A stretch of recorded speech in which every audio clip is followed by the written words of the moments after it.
What's going on, guys, and welcome back to another episode of my player career mode. This is episode number 13. We start today's episode off by seeing that the league table is here, which I showed in the last episode as well. Currently we're 3 points ahead of QPR and Wigan as well, but due to the goal difference, if QPR beat us here on the final day of the season at Loftus Road, they will go up as champions. And if Wigan win their final game against Birmingham and score a load of goals, and we can see a load of goals, then we could actually finish in third place. So with that in mind, we'd have to be following events at St Andrews as well, which is why I kept the goal updates on there. And of course we'd have to be focusing on our own game as well, so it's pretty crazy. You know, all three teams could finish on 97 points, and any of these teams could finish as champions, any of these teams could finish in third or second, so crazy how this is going to work really. But of course 1 point for us was all we needed here to secure a place as the champions. So with that in mind, we weren't going to be sort of sitting back and just hoping for the 0-0 draw, but even so we would be a little bit more cautious, you know, not to throw too many bodies forward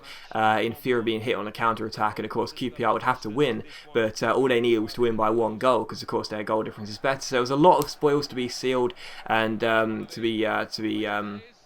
to be confirmed on the final day of the season, so it was definitely going to be a very dramatic one. But the first chance of this game would actually fall to us in the 3rd minute here, as I played the ball to Patterson down the left hand side. He takes on there to Manua for giving me the ball back here down the left hand side. We keep the pressure on, nice little fake shot here to get ourselves onto the right foot. I took aim, but unfortunately Rob Green makes a good save and keeps the score at 0-0. So good early start for us here. If we can score an early goal, it would certainly relieve all the pressure really. And from the corner it's Vaughan who crosses the ball in towards myself here. I win the header, but unfortunately again Rob Green makes another really good save. So still 0-0, but we had another corner here, and from the corner once again it's Vaughan. This time it doesn't go towards myself, it's headed by Halford instead, but again Rob Green makes another really good save. So we just couldn't seem to score the opening goal in this game despite all the pressure. And another great chance in the 16th minute here as we play the ball down the left flank. It's cleared away only as far as myself here. I get 2 bites of the cherry, and unfortunately a second attempt goes wide and it's still scoreless, but all the early chances were coming to us, and that's exactly why in the 37th minute QPR had a free kick. Asuakoto crosses the ball in,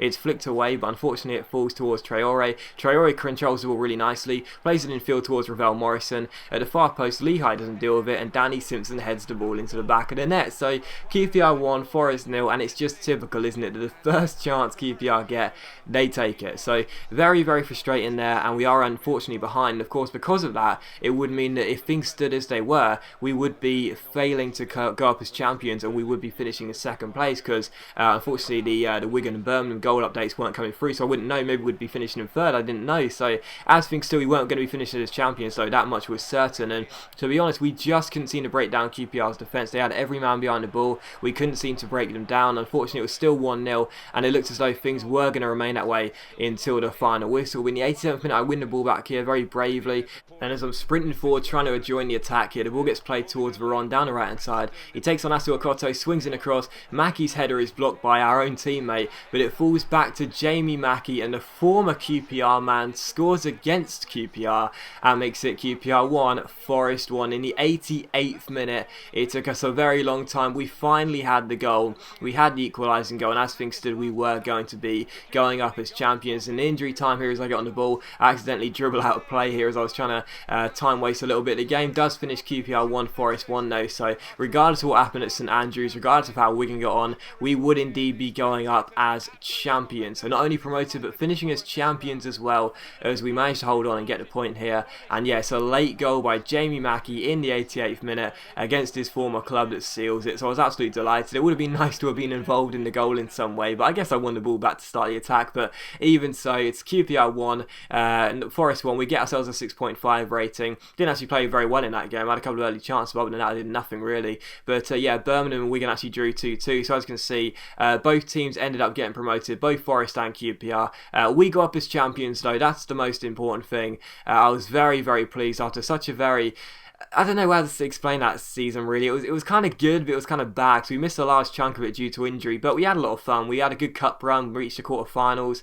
You know, we scored quite a few goals, got loads of assists as well. And of course our main objective really was to go up as champions and just go up automatically, and that's exactly what we did. So you know, I guess you've got to be pleased with it really.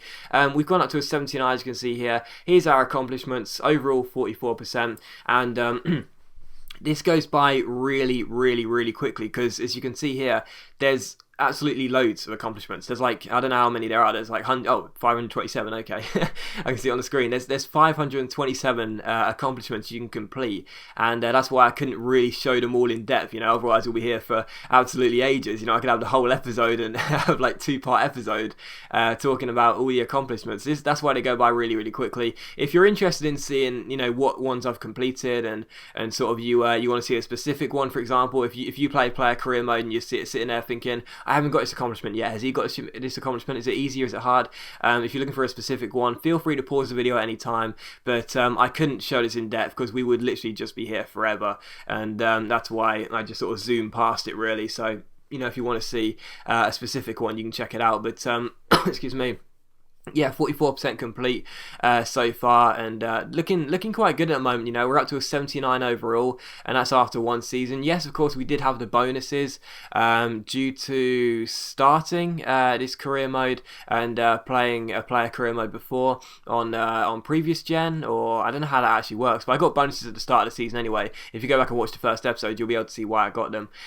So yeah, 79 overall, got to a really good start. Things looking quite good, and yeah, I'm definitely excited about next season. It could be a good one to sort of break through. We are actually a 78 rated striker here. I'm not sure why that is, to be honest, because I know that I am a 79 rated striker, so I'm not sure why it says 78 here. But anyway, here's a look at our attributes anyway. You can see how we look as a player in every single attribute, looking quite decent indeed. Our physical stats are very good indeed. I remember when I first sort of set the pro up and people were complaining that I made him too weak, and I was like, the strength isn't going to be an issue, trust me. We've got like 74 strength or something. That's not bad at all. So that was kind of funny to see people complain about that when really it doesn't really matter. But here's a look at our sort of pro edited, if you will. You can sort of see how I've got my pro set up and all the traits. Long throw in, second wind, early crosser, outside foot shot, sorry. And I'm not sure what the other one was there, but those are the only ones we've unlocked so far. And you can see our league objectives as well.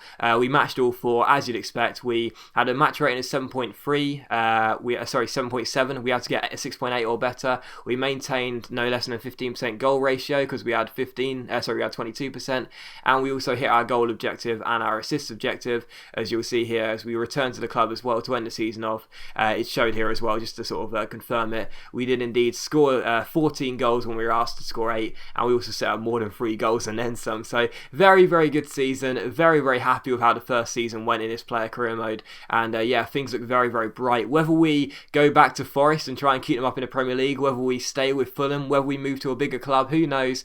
Only you'll find out in the next season, and yeah, it should be very, very good fun. But as always, guys, thank you for watching the video. I really hope you have enjoyed it. If you have enjoyed the video, please leave a like, and I'll see you for the next episode very soon.